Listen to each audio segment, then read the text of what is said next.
Welcome to CCTV News, your premier source for local and international news.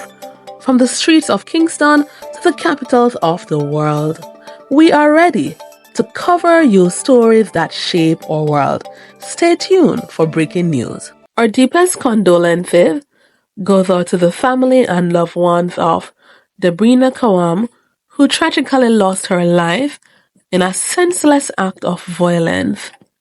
May they find comfort and strength during this difficult time. The woman who died after being set on fire in a New York subway train last month was 57-year-old from New Jersey. Police announced Tuesday Debrina Kawam, a woman with a complex and multifaceted life, had worked at the pharmaceutical giant Merck from 2000 until 2002. However, at some point, her life took a turn for the worse, and she found herself struggling. According to the Department of Social Services, Kawam had briefly stayed in a New York homeless shelter after moving to the city recently, although the exact timing is unclear. Police had an address for Kawam in Torms River, a community on the Jersey Shore, and authorities notified her family about her tragic death on December 22.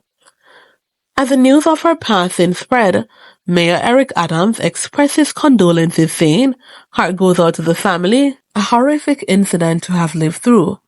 The Associated Press has reached out to possible relatives, but they have not yet commented on the tragedy.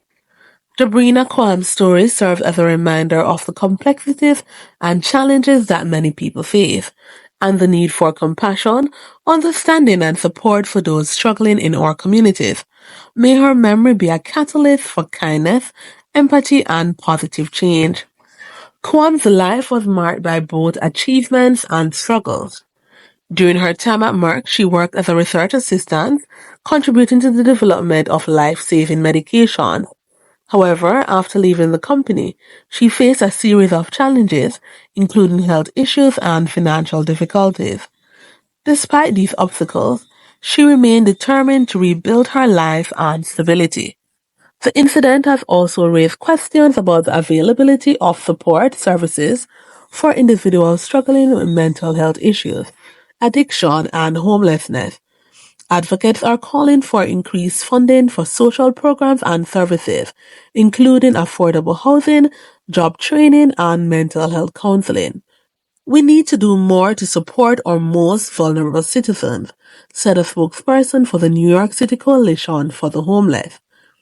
"This tragedy is a wake-up call for all of us to take action and work towards creating a more compassionate and equitable society." As the city mourns the loss of Debrina Kawam, her story serves as a reminder of the importance of human connection and empathy. In a city of millions, it is easy to feel anonymous and disconnected, but Kawam's life and death demonstrate the need for us to look forward for one another and to support those who are struggling. To bring the most serious charges that you could bring, murder and also arson. The mayor's obviously taking this very seriously, because part of taking this seriously is you and I are talking about this case. It's a high profile case.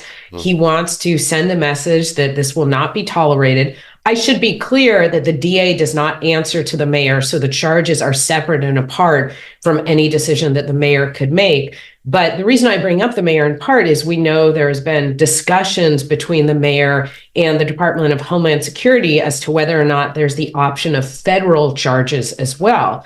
Now, federal charges would likely include arson charges if they are available. They would carry a lesser maximum sentence than state murder and arson. But I think it's part of sending a message that New York will cooperate with the federal government. And again, this type of conduct simply cannot be tolerated for obvious reasons. It's interesting to me as we talk about federal charges, the potentiality of federal charges. Thank you for watching. If this kind of content resonated with you, don't forget to like, share, and subscribe. See you in the next video.